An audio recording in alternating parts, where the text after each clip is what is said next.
The Sigma 18-35 f1.8 lens is something that you might have forgotten about, but it's definitely a lens that you shouldn't sleep on.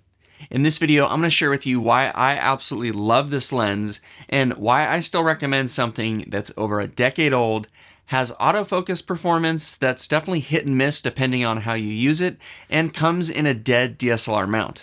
All right, let's dive in. For those of you that are new around here, my name is Riley and I'm a filmmaker who's produced documentaries on multiple continents around the world using the gear that I talk about on this channel. So if you're into making documentaries or films with small crews, then you're in the right place. Consider subscribing and following along. All right, back to the video. For a little while, it seemed like every single new camera that was coming out was a full frame camera. But with recent cameras like the Canon C70, the Sony FX30, the Red Komodo and Komodo X, and even ARRI's new Alexa 35 being Super 35, it seems like Super 35 cameras are not going anywhere, and neither are Super 35 lenses or APS-C lenses like this guy. Now, there's also been a recent trend to have modern manual cinema lenses have some pretty strong vintage characteristics. And this can create some pretty cool looks and some pleasing images, but the downside to this has also driven another recent trend, which is to push for more clinical or clean lenses because you have control over these sort of vintage characteristics after the fact. If you use a lens that has fewer optical imperfections and has a sharp and clean starting point, you can always add filtration or use plugins or just effects in post to add halation, bloom and highlights, and manipulate the color contrast in your image. So I think it's where something like this lens really shines, and even though it's a decade old, it has a really clean and clinical look to it that I definitely don't think is a bad thing. So that's gonna bring me to this lens, and it definitely has very few optical imperfections, and in fact, it's tack sharp wide open at f1.8. And so what I think this means is that not only is it gonna be really good in low light situations, but you're gonna be able to use it wide open and treat it sort of like you would having multiple primes built into one lens. On the wide end at 18, it has the equivalent, roughly depending on your sensor size, of about a 24mm, maybe a 28 depending on your crop factor. Midway through the range, you obviously have a 35mm equivalent, and then at the long end you have a 50mm equivalent, or maybe slightly longer than a 50. And so having sort of 3 primes built into one is something that's really nice. You're going to be able to shoot at f1.8 and have some good separation from your background and not having to deal with lens swaps in the middle of shoots, especially on the types of shoots that I'm doing with pretty minimal crews or working by myself, is something that definitely comes in handy and can't be overstated. Not having to switch lenses between like a 24 and a 50mm equivalent honestly saves a ton of time and means that I can get more shots and continue working for longer. This has been my primary lens that I've used on my Red Komodo, and unless I've needed a specific look like an anamorphic lens that I've rented, this has been my primary workhorse.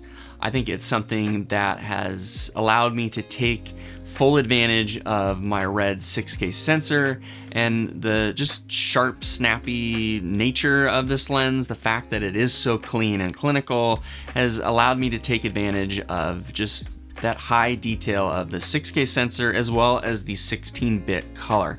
I've been able to get really good color and tonality from this lens, and I've been super impressed with the images that I've been able to record with it.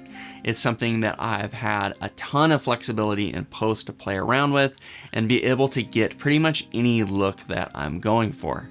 I have absolutely loved this lens, and it's allowed me to rent fewer things and purchase fewer things because it's something that just lives on my camera. Now, I know I said earlier that the Canon EF mount is dead, but it's actually something that I really appreciate about this camera. It's true that there are fewer and fewer cameras that are coming out with EF mount, and I don't think we'll see very much new EF glass coming out because everything is switching over to mirrorless. But the thing that I really like about this is that the EF glass like this is camera agnostic. So I can use a lens adapter and put it on one of my Sony bodies like my FX30, or put it on something that has a Canon RF mount like my Red Komodo. Now, one of the things that I appreciate about these lens adapters is that companies are starting to include drop-in filters with them. So you can drop in an ND filter or even variable ND filters into the filters themselves, and you don't need a matte box or a screw-on filter in front of the lens. So to me, this opens up a wide range of possibilities and adds some more versatility to the cameras that I'm using this guy on. Now, my favorite thing about this lens is not the amazing image quality, and it's not the flexibility that the EF mount offers these days, it's the price that you can get this lens for. It sells for about $800, but because it's over 10 years old, I'm almost always seeing it on sale for somewhere in the $650 to $700 range, new. But because it's been around for so long, there are a ton of these lenses that you can buy used for around $500 or even less than $500. So definitely don't be afraid to shop used and save some money on this lens, because you can find a really good deal on it and it's gonna outperform a lot of other stuff that is coming out that's brand new. This lens definitely is not perfect. There are a couple of drawbacks that I think are worth pointing out, and one of them is the fact that because it's an EF mount and it's not a native mount, your mileage might vary when it comes to autofocus. Now, there are going to be different camera body and lens adapter combinations that are going to work better with this lens compared to other camera body and lens adapter combinations. So definitely do your research and do some testing if autofocus performance is something that's super critical to your workflow. But for the majority of stuff, I definitely want to pull my own focus, and because this lens has a linear response with its manual focus, it's not the sort of like electronic fly-by-wire system that a lot of newer mirrorless lenses have these days. It's gonna make manual focus on this guy pretty easy to be able to repeat focus pulls and to be able to use it and trust it. The other thing that I want to point out about the image quality on this guy is that there are some cases with some extremely high contrast scenes that you might notice some magenta chromatic aberration. I think in owning this lens for about 7 months now, I think I've only noticed it in 2 or 3 scenes, and in all of these scenarios, I was able to correct the chromatic aberration in post, but it's definitely worth pointing out if you have a subject that isn't well lit in front of like a blown out window, for example, there's a decent chance that you might notice that purple fringing. But again, in all of these scenarios, I've been able to correct it out in post, and I definitely don't think that it's a huge deal breaker.